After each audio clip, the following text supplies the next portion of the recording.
Estimadas jóvenes aún, ¿cómo están? Nuevamente yo, el profesor Elías, para traerles un contenido de historia, geografía y ciencias sociales referente a nivel tercero medio, ¿ya? Dirigido a nivel tercero medio, ¿ya? El tema en cuestión que vamos a tratar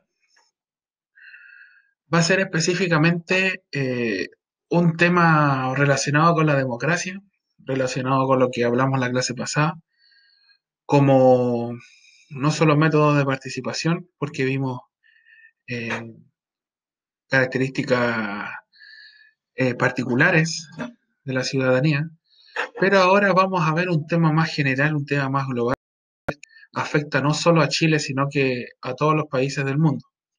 Ya son los riesgos de la democracia en Chile, bueno, y como les decía, problemas que también suceden en el mundo. Ahora a continuación les leeré el objetivo de la clase. El objetivo de la clase es reflexionar sobre los riesgos para la democracia en Chile y el mundo, tales como el fenómeno de la desafección política, la desigualdad, la corrupción, el narcotráfico, entre otros. Antes de profundizar en estos temas, primero vamos a entender el Chile actual. El Chile actual, la configuración del Estado chileno actual, se rige por estos tres conceptos básicos, ¿ya? Que considero que deben primero comprender para pasar posteriormente al tema en cuestión. Estos conceptos se refieren al funcionamiento que tiene el Estado actual chileno. Tenemos el Estado de Derecho, la democracia y la ciudadanía. En un costado aparecen sus respectivas definiciones. ¿Qué es el Estado de Derecho? El Estado de Derecho, bueno, habíamos conversado nosotros a inicio de año qué es lo que es Estado. Habíamos determinado en rasgos generales que Estado es la organización que tiene una comunidad determinada, la cual se relaciona por aspectos en común y necesidades similares o parecidas, ¿ya? El idioma, comer, dormir, vivienda, entre otras cosas. Este mismo concepto lo traigo acá a la palestra, como se dice, o se los expongo, porque es importante entender que el Estado, en esta configuración ya actual, organiza políticamente a la población, al territorio, gobierno e instituciones. El Estado actualmente es el esqueleto del territorio nacional, ¿ya? No cambia, no varía, es inamovible. Por ende, el Estado es una organización política la cual se conforma por una población, por un territorio, un gobierno e instituciones, como el Congreso, eh, entre otras cosas, ¿ya? Ministerios, y y va de la mano o va ligado al derecho. El derecho es un conjunto de normas que rigen el funcionamiento de una sociedad. O sea, todo se traduce actualmente en la Constitución, que es un conjunto de leyes que nos rigen a nosotros como personas, como ciudadanos chilenos. Por ende, el Estado organiza políticamente a la población, territorio, a través de un gobierno e instituciones, los cuales se rigen por la ley o la Constitución. Por otro lado, tenemos la democracia, que es una forma para organizar el Estado. O sea, el Estado utiliza la democracia para organizarse. Pero ¿cuál es el detalle? De que la democracia posibilita de que las personas tomen decisiones eh, a través de distintos mecanismos de participación. O sea, el pueblo, la sociedad, participa a través de diversos mecanismos, como el voto, por ejemplo, para entregar la facultad o cierto poder a nuestros representantes o a la gente que nosotros queremos que nos represente. En este caso, un presidente, un senador, un diputado, un alcalde, entre otros. ¿Ya? Por ende, el Estado de Derecho, bueno, el Estado organiza a la población a través de un conjunto de normas que se rigen por la Constitución. La democracia posibilita de que esa organización forme parte las personas a través de distintos mecanismos de participación para entregar cierto poder a personas que creemos que puedan ser nuestros representantes. ¿Ya? Y para finalizar tenemos la ciudadanía. La ciudadanía es el vínculo que une a las personas con el Estado. O sea, el Estado genera este vínculo hacia las personas eh, porque automáticamente al ser chileno, por ley, bueno, que la Constitución envuelve, protege, me entregan automáticamente ciertos derechos que yo puedo ejercer. Y estos derechos están ligados con los mecanismos de participación que vendrían siendo el derecho a votar. El mecanismo de participación es ir a votar a la urna. ¿Ya? Por ende, Estado de Derecho, democracia y ciudadanía se encuentran íntimamente relacionados, ya que el Estado organiza a las personas y a través de un gobierno, a través de la Constitución. La democracia es una forma de organizar el Estado donde toda la gente participa, y la ciudadanía se vincula con el Estado de la democracia a través de la ley. La ley nos entrega a nosotros ciertos derechos que nosotros podemos ejercitar activamente en la vida social, política, económica de la sociedad, en simples palabras. O sea, en resumidas cuentas, o en síntesis, en este embudo tenemos los tres conceptos: democracia, ciudadanía, Estado de Derecho. Los tres se mezclan y forman lo que es el Estado chileno actual. ¿Ya? Aquí en un costado, por favor, prestar atención en este enunciado que les expongo.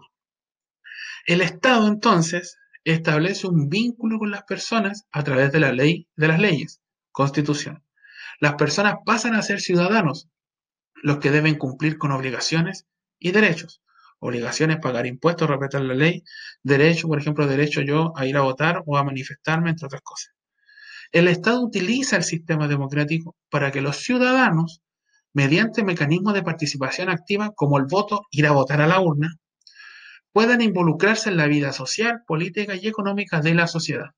O sea, a través de esos mecanismos nosotros podemos aportar ideas, apoyar cambios, expresar opiniones, podemos consensuar, que quiere decir llegar a acuerdos, entre otras cosas, y hacer cumplir los derechos como ciudadanos que nos entrega, ¿qué cosa?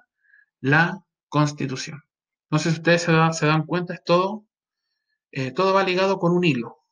Una cosa va ligado con la otra.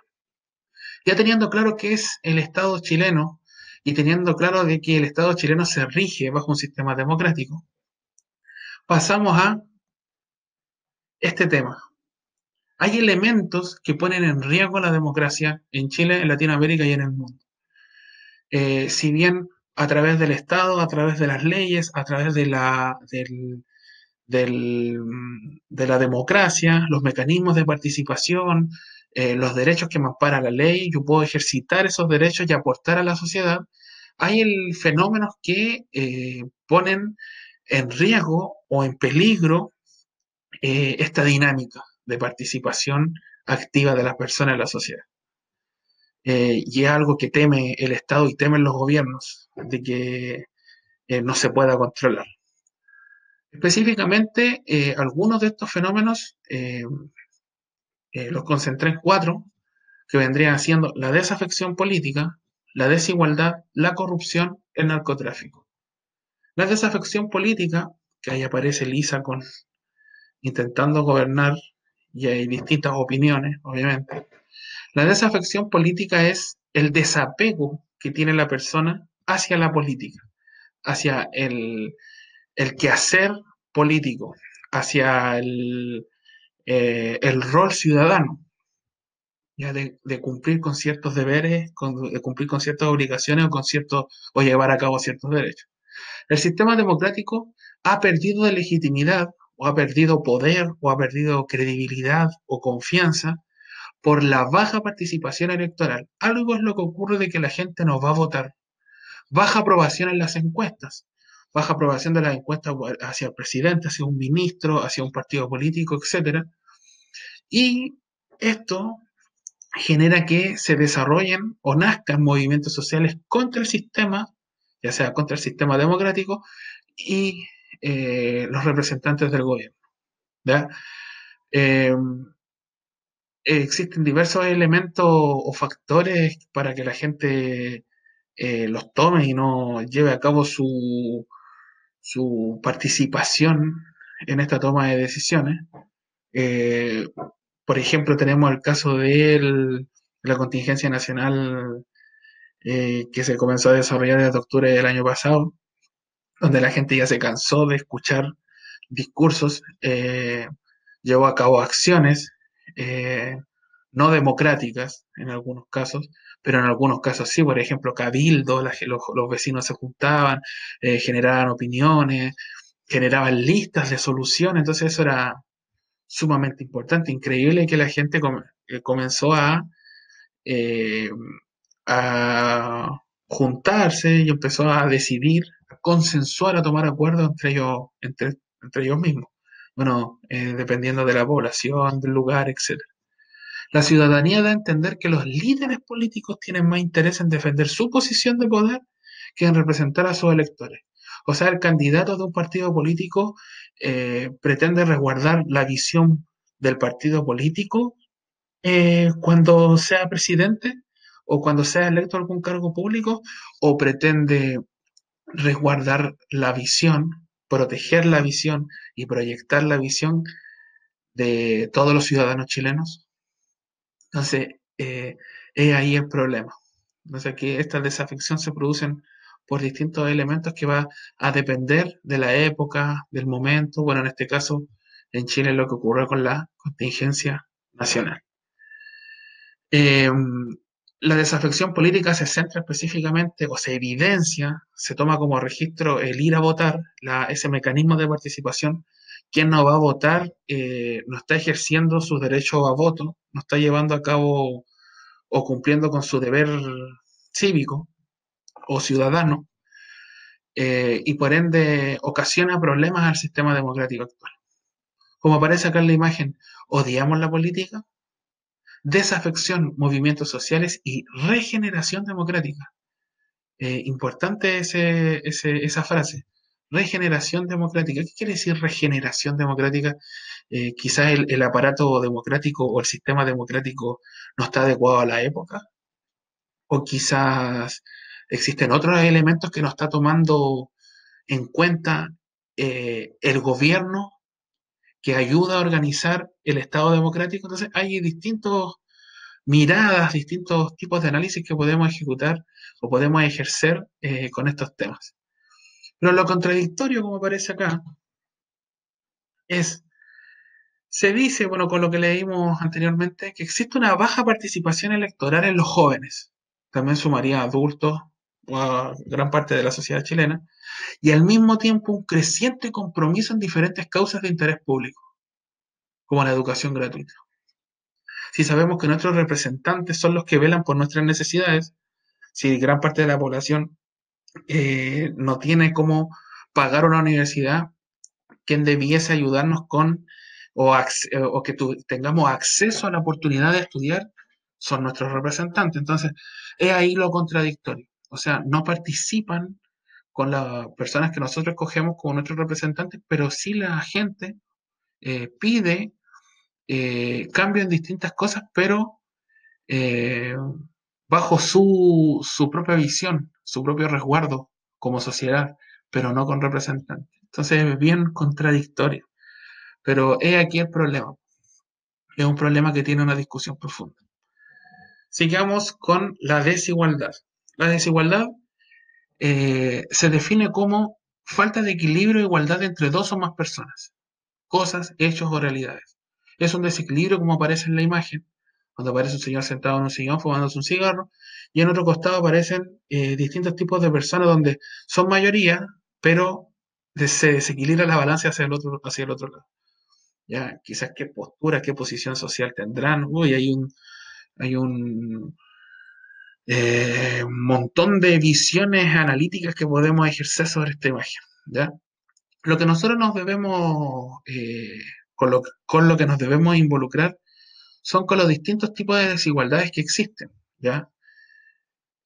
Hay gran cantidad de desigualdades, pero yo la sinteticé en estas cuatro: una desigualdad social, que es como la más conocida y cotidiana que tenemos, desigualdad económica, desigualdad educativa y de género.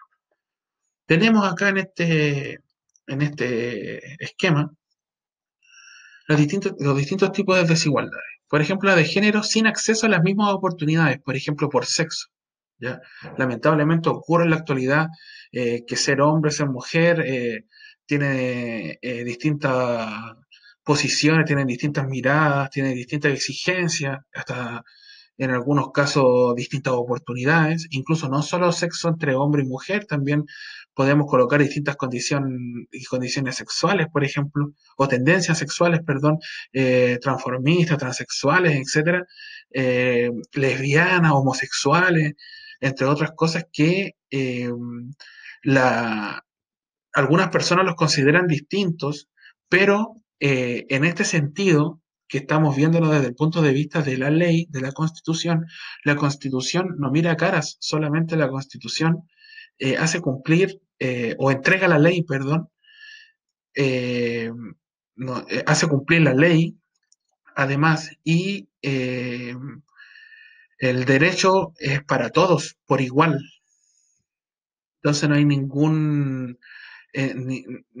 desigualdad, no hay ningún desenfoque en nada, o sea, es para todos por igual, así de simple. Tenemos también que la desigualdad de género se asocia mucho a la desigualdad social por la posición que yo tengo en la sociedad y por la clase social que lamentablemente en algunos casos nos estratifican o nos meten en esa famosísima pirámide donde está la clase alta, la clase media y la clase baja, que vendría siendo como la pobreza. Lamentablemente nos clasifican de esa manera y la posición que tengamos es desde donde trabajamos hasta donde estudiamos, hasta donde vivimos. ¿Ya? Entonces son elementos de desigualdad que en conjunto con la desigualdad de género son difíciles de cambiar o establecer una solución en conjunto porque hay distintas opiniones, distintas reflexiones y distintas miradas, distintas realidades dentro de la sociedad. Entonces hay algunos que aceptan, por ejemplo, esta libertad de género y otros que no. Entonces ahí el choque y ahí en algunos casos el problema de la toma de decisiones. Además tenemos la desigualdad económica, que es la distribución de la riqueza, desde, como lo vemos con tercero HC en economía, desde la adquisición de los recursos, desde las necesidades que tenemos, si son limitadas, si son ilimitadas, qué es lo que queremos, qué preferimos, hasta el resultado que vendría siendo el dinero. ¿Ya? Cuánto acceso tengo al dinero, en qué posición me encuentro, dónde trabajo, para qué trabajo, dónde trabajo, que también lamentablemente se clasifican ya a través de estadísticas, etcétera. Entonces, todo suma y sigue. Y la desigualdad educativa que depende tanto del punto de vista económico y social que tenemos acá, que yo le puse depende de la desigualdad A y desigualdad B. Desigualdad A vendría siendo la desigualdad social, desigualdad B vendría siendo la económica, que no le puse la letra. eh, que sin una posición social y sin una distribución económica adecuada, yo no puedo acceder o no tengo acceso a la formación, a un estudio superior, a una a un acceder a un profesionalismo, acceder a una carrera, acceder a un título, por ejemplo, o conocer más allá. Lamentablemente, esa desigualdad se ha llevado hasta el punto de vista de que solamente hay algunas, por ejemplo, universidades estatales, en algunos casos hay algunas universidades privadas, entonces quien tenga la distribución económica o que tenga el poder económico para poder acceder y la posición como tal, quizás va a estudiar lo que quiera, no todas las personas pueden estudiar lo que quieran y ahí, desde el punto de vista educativo, podemos entrar al económico, al social e incluso al de género. ¿Ya? La desigualdad es un tema de discusión. Hay libros de la desigualdad donde se discuten distintas posturas, distintas teorías, etcétera, soluciones, intentos de acuerdo, pero sigue siendo un problema para la democracia en el sentido de poder dar solución a esta perspectiva de la desigualdad y poder, en este caso, tener ciudadanos eh, conformes, tranquilos, en confianza con el sistema y con lo que está ocurriendo en la sociedad, bueno, desde el punto de vista de el desequilibrio social, de género, educativo, económico, entre otras cosas. Por otro lado, tenemos la corrupción. ¿Ya?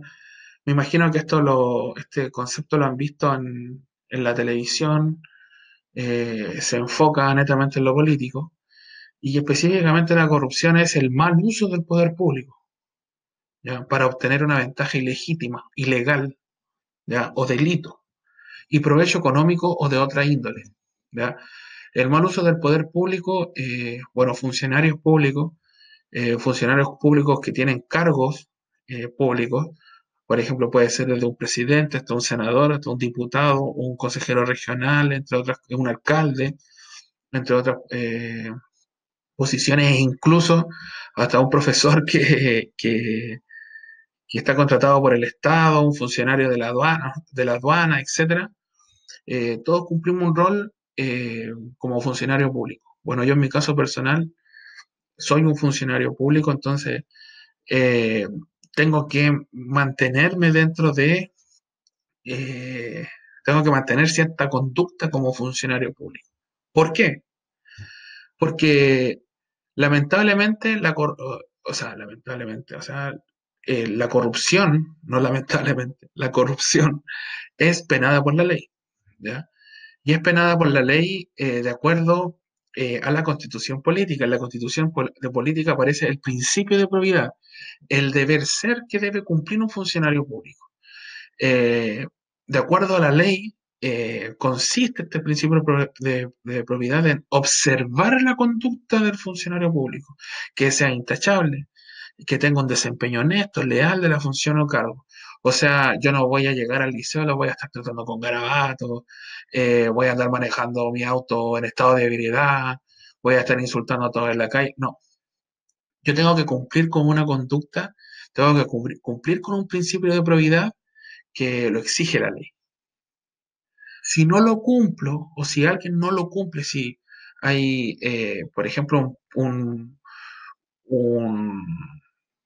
diputado, etcétera, aprueba una ley porque le pagaron plata, etcétera, y alguien lo sorprende, puede existir una denuncia ciudadana ante actos de corrupción y lo pueden investigar y puede ser sancionado, etcétera. Ya pues pasa a las manos de la justicia, en simples palabras. ¿Ya?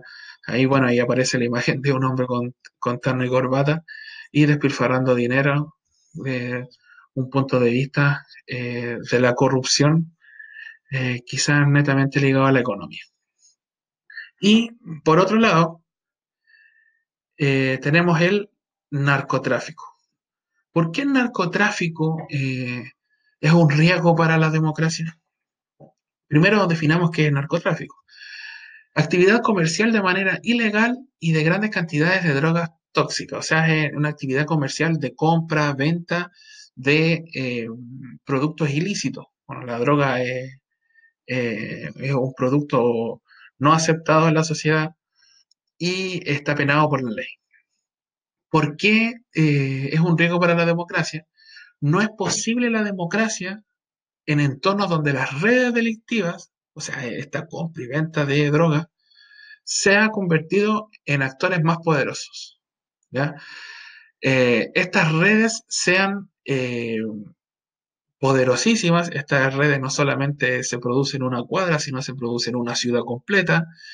Quizás han visto en noticias, en documentales, por ejemplo, en México, en Colombia, donde hay carteles de drogas, donde dominan casi toda una región. O sea, la compra y venta de drogas es fuertísima. Eh, eh, Genera una cantidad de dinero enorme, o sea, hay una venta de productos que mueve la economía, genera un tipo de economía, pero una economía que es traducida en la venta de productos ilícitos. Entonces, lamentablemente, por un lado, se ve afectado el sistema democrático, ya que eh, es incompatible cómo consigue el dinero el narcotráfico a través de delitos sancionados por la ley. ¿Ya? La democracia es incompatible con los regímenes de control social. Incluso se han encontrado casos donde carteles o regiones donde está concentrada la droga eh, dominan, controlan poblaciones, controlan a la gente, no puede salir. Por ejemplo, en la favela en Brasil, los niños pequeños vendiendo droga, por ejemplo, la película C Pequeño, donde ahí se produce todo un conflicto atrás de una banda organizada, entre otras cosas. Entonces, el rol que cumple el narcotráfico no va con los principios democráticos de participación activa, de todos tomar un acuerdo, no solamente algunos, y de no controlar. La lógica de la democracia es contraria al narcotráfico porque la democracia no intenta controlar, sino que intenta, bueno, el deber ser, intenta de que nosotros participemos a través de estos mecanismos democráticos. Ya, la ley combate el delito y protege a la ciudadanía. Por eso no hay compatibilidad entre el narcotráfico y la democracia, en grandes rasgos. Para finalizar, eh, vamos a hacer una pequeña síntesis. Hablamos de cómo se configura Chile, hablamos del Estado de Derecho, de la democracia y de la ciudadanía, que son conceptos que van de la mano los tres. Gracias a ellos tenemos la configuración del Chile actual. Eh, Chile se basa plenamente en un sistema democrático y este sistema democrático, como en todos los países del mundo y específicamente de Latinoamérica, eh, pasa por riesgos muy peligrosos, donde la ciudadanía comienza a alejarse del objetivo o del fin democrático. Eh, y estos riesgos son la corrupción, la desafección o el desapego político, la desigualdad, que hay varios tipos de desigualdad, y el narcotráfico, este conflicto que ocurre o el narcotráfico que se desarrolla dentro de las poblaciones de distintos países de Latinoamérica y el mundo. En síntesis, la democracia en Chile está en constante riesgo. ¿Ya? Estos son elementos que están constantemente alrededor de nosotros. ¿Ya? Hay distintas formas de combatirlo, pero difícil encontrar una solución porque constantemente esto eh, se va insertando en la sociedad a tal modo de que comienza a ganar terreno. Por ejemplo, el narcotráfico comienza a ganar terreno en la sociedad. Incluso influencia a jóvenes, hay mucha droga, por ejemplo, en el caso chileno la pasta base está, pero plagada en todas las regiones del país. Entonces es un tema de debate profundo. Es esencial que las personas participen de forma activa en la vida social, política y económica de la sociedad. ¿Ya? Conozcan los riesgos que puede tener en nuestro sistema democrático y que ustedes, jóvenes, son los principales actores activos de esta sociedad donde pueden consensuar, llegar a acuerdos, decidir eh, en conjunto eh, de qué manera podemos afrontar estos riesgos. ¿Ya? Ya, chicos y chicas, para finalizar, los invito a visitar la siguiente página. Bueno, es la misma página de la clase grabada pasada y van a insertar el código 999681 y ahí aparecerá la siguiente pregunta. ¿Cuál es el fenómeno social más peligroso para la democracia chilena? ¿Por qué? Los invito a reflexionar un poco, los invito a analizar y por último los invito a responder esta pregunta en la página menti.com. Ya chicos, no les quito más tiempo. Me despido. Nos vemos, que les vaya bien, cuídense, resguárdense en sus casas, sigan los protocolos sanitarios para cuidarse de este coronavirus. Bye bye, nos estamos viendo.